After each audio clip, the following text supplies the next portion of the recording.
I'll never forget the moment the barista grabbed my wrist across the counter. Her fingers were cold, and they trembled slightly as she leaned in close enough that I could smell the coffee grounds on her apron.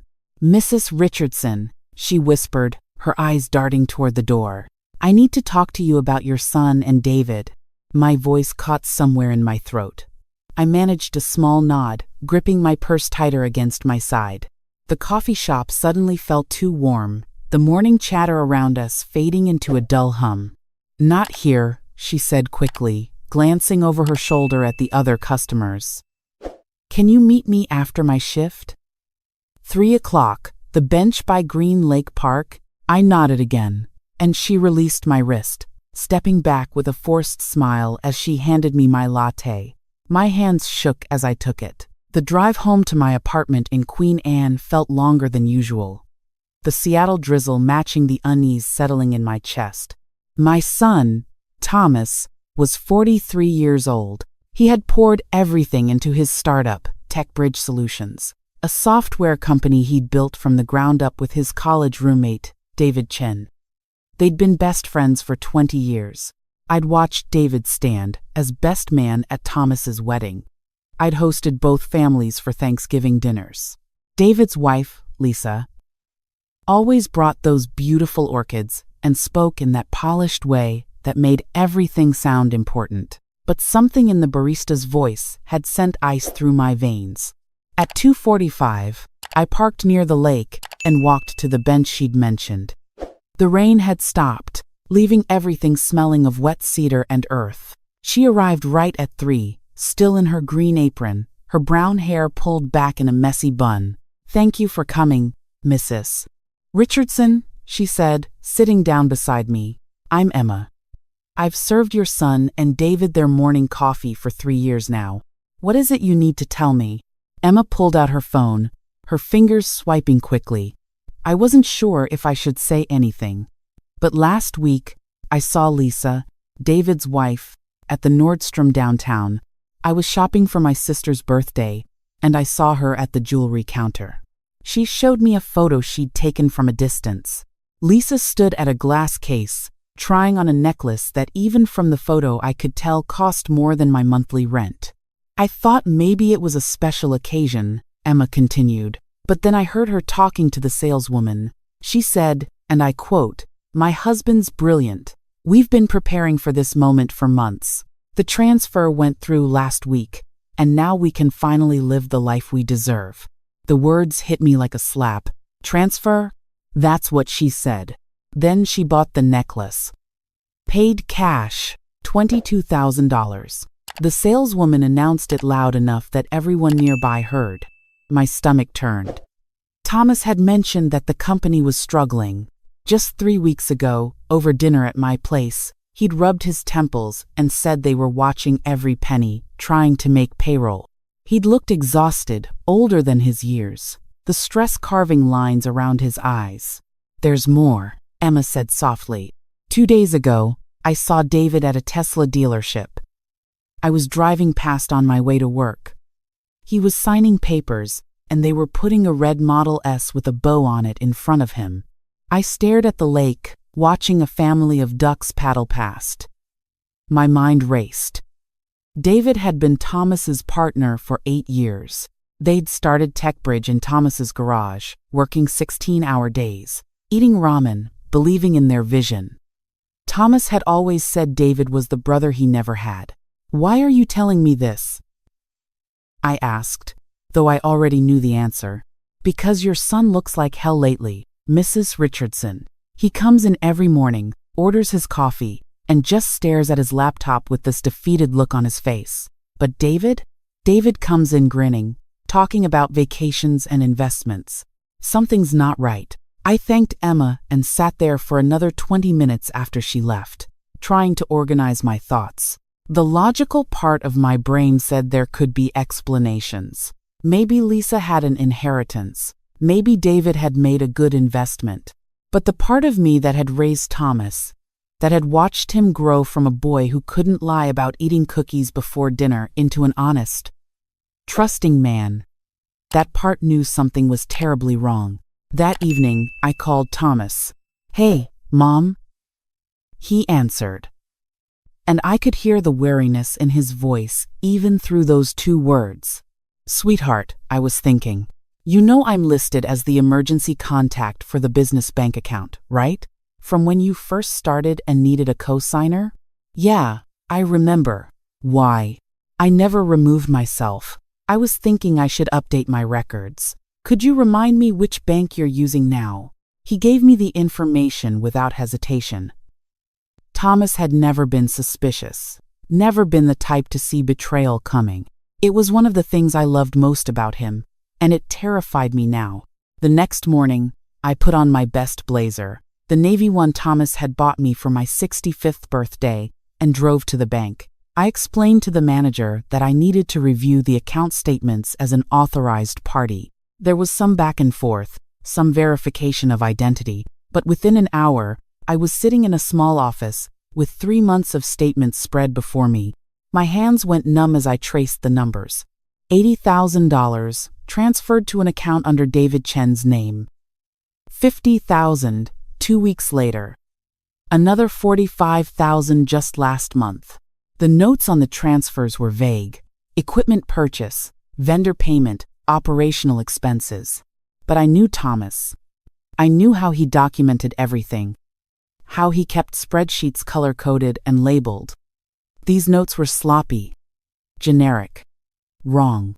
I asked the manager if I could see the authorized signatures for these transfers. She hesitated, then pulled up the digital records. Every single transfer had been initiated and approved by David Chen alone. Thomas's signature was nowhere on them. "How is this possible?" I asked. "Don't both partners need to approve large transfers?" The manager looked uncomfortable. According to the account setup, Mr. Chen was given solo approval authority for amounts under $100,000. It was set up that way when the account was opened. I drove to a coffee shop, not the one Emma worked at, and sat in my car for a long time. $175,000. Gone. Stolen by a man my son trusted like family. I thought about confronting David directly, but I knew that would only give him time to cover his tracks or create some excuse. I thought about telling Thomas, but I needed more than bank statements. I needed to see where that money had gone. Needed proof so solid that even Thomas's loyalty to his friend couldn't explain it away. So I did something I never thought I'd do. I hired a private investigator. Her name was Rachel Kim, a former Seattle PD detective who'd gone private. I met her in her small office in Fremont and laid out everything I knew. She listened without interrupting, taking notes on a yellow legal pad. "You want to know where the money went," she said. "It wasn't a question. I want to know everything. Where it went, what they bought, whether my son is in danger of losing his business because his partner is robbing him blind." Rachel worked fast. Within 4 days, she called me to her office and spread photographs across her desk like dealing cards. David and Lisa standing in front of a vacation home in the San Juan Islands. The property records showed it had been purchased 6 weeks ago for $320,000. Down payment $80,000 in cash. David at a luxury car dealership, the same one Emma had mentioned, signing papers for the Tesla Model S. Purchase price $79,000. Lisa at an exclusive spa in Bellevue, charging $5,000 to a credit card Rachel had traced back to an account funded by transfers from TechBridge. There were more.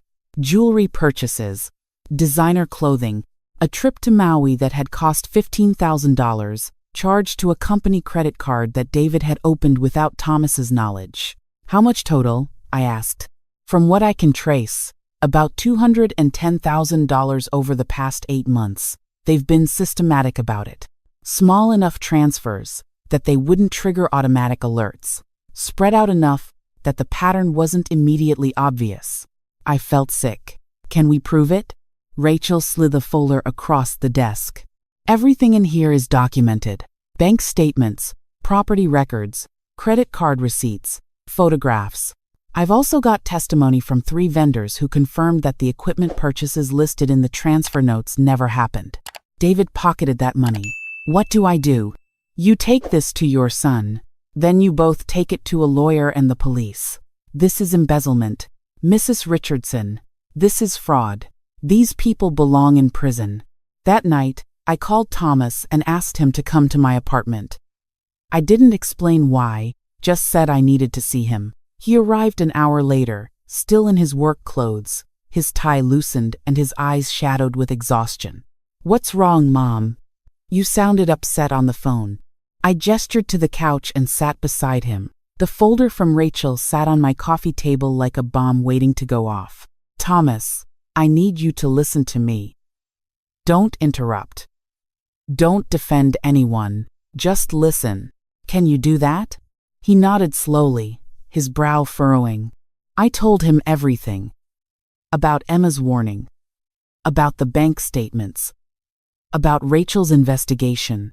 With each revelation, I watched his face change, moving through disbelief, confusion, and then a dawning horror that broke my heart. When I finished, he sat in silence for what felt like an eternity. Then he reached for the folder with shaking hands and began going through it, page by page.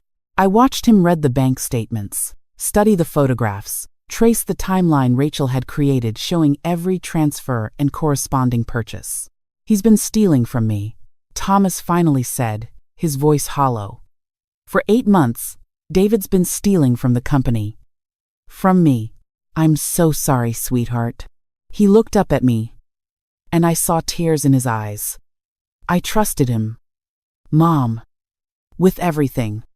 When I was going through the divorce, he was there. When Dad died, he helped me plan the funeral. I stood up at his wedding. How could he do this? I took his hand. Because some people see kindness as weakness, honey. Because Lisa wanted a certain lifestyle, and David chose her greed over your friendship. The company's barely staying afloat, he said, his voice cracking. I've been pulling money from my savings to make payroll. I thought we were just in a rough patch, that we needed to tighten our belts until the new contracts came through. But it was him. He was bleeding us dry the whole time. We sat together in silence for a long time. Then Thomas straightened his shoulders, wiped his eyes, and looked at me with something I recognized.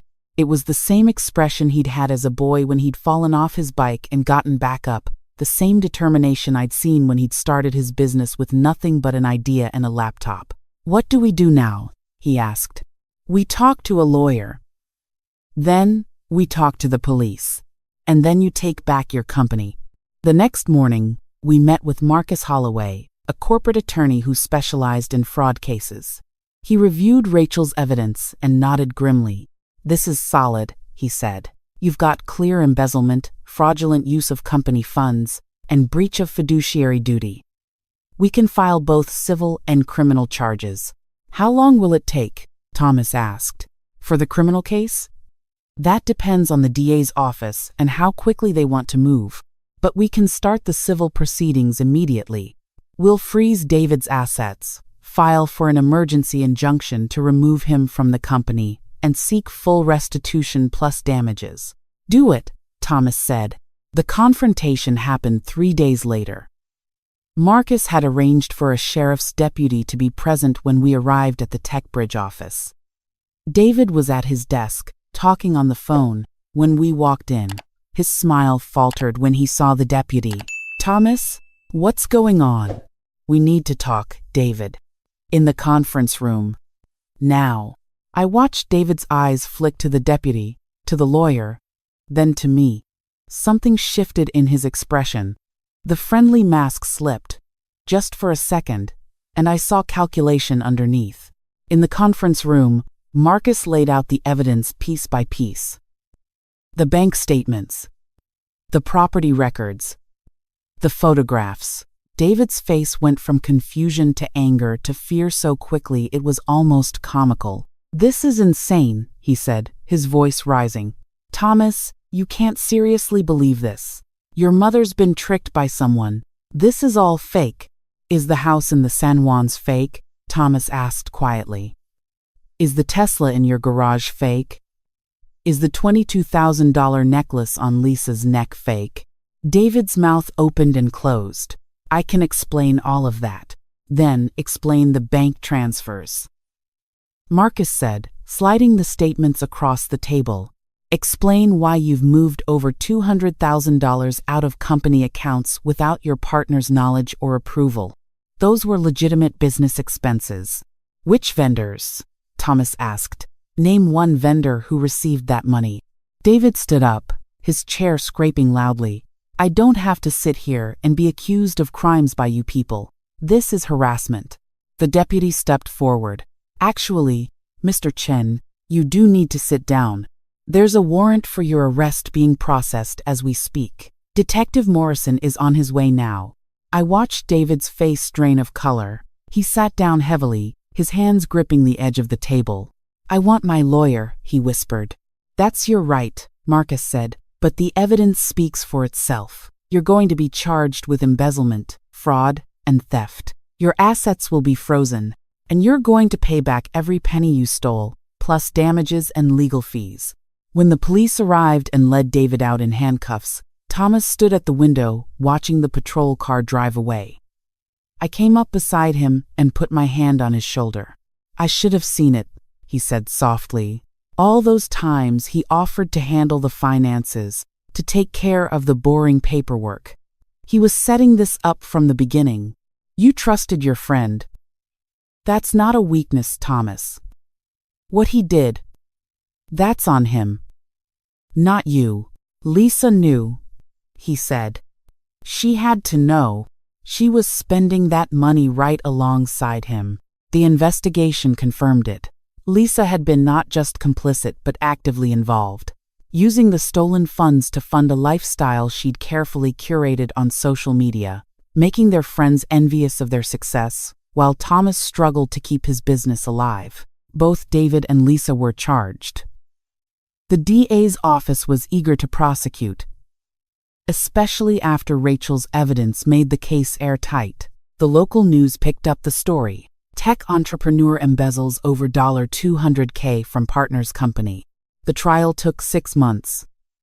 I sat beside Thomas in the courtroom every single day, watching David and Lisa try to justify their actions, try to claim it was all a misunderstanding, try to paint themselves as victims of Thomas's poor business management. The jury deliberated for 3 hours. Guilty on all counts, David was sentenced to 5 years in prison and ordered to pay full restitution plus $200,000 in damages. Lisa received 3 years for her role in spending the stolen money. Their house was seized, their assets liquidated, their carefully constructed life dismantled piece by piece. After the verdict, Thomas and I stood outside the courthouse in the rain. He looked different than he had 6 months ago.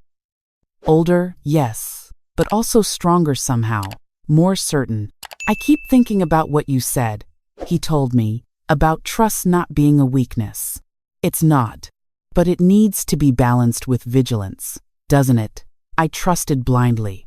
I never asked questions, never checked the books myself, never wondered why David was always so eager to handle the money. You'll be wiser now. That's not the same as being cynical.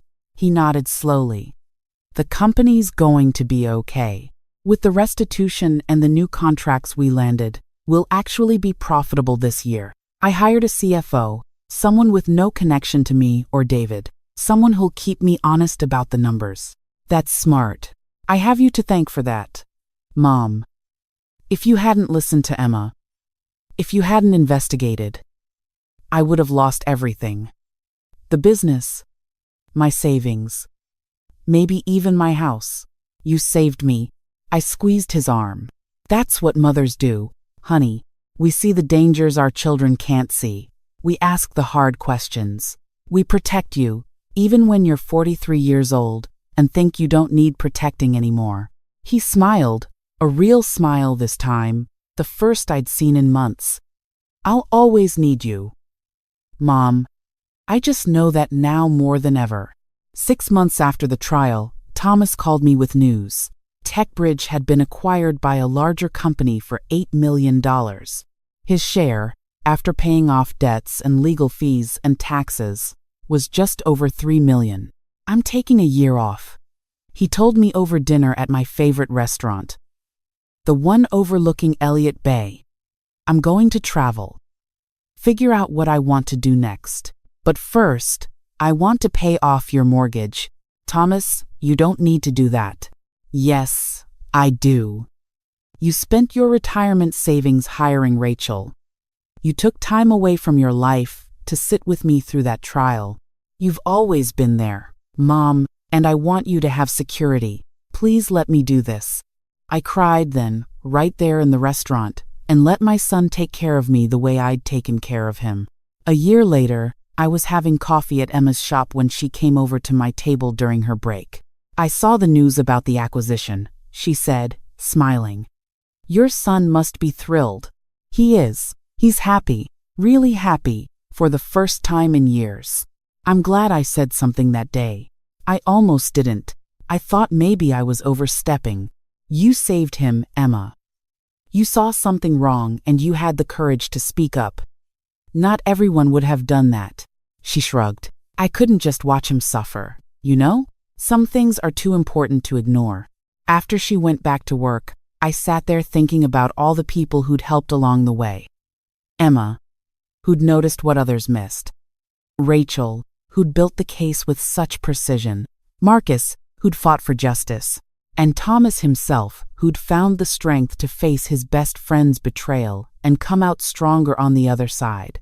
But I also thought about the lessons hidden in the pain, about how trust and verification aren't opposites but partners, about how the people closest to us can sometimes hurt us the most, not because we're weak, but because we love them enough to let our guard down, about how a mother's instinct to protect never fades, no matter how old her children get.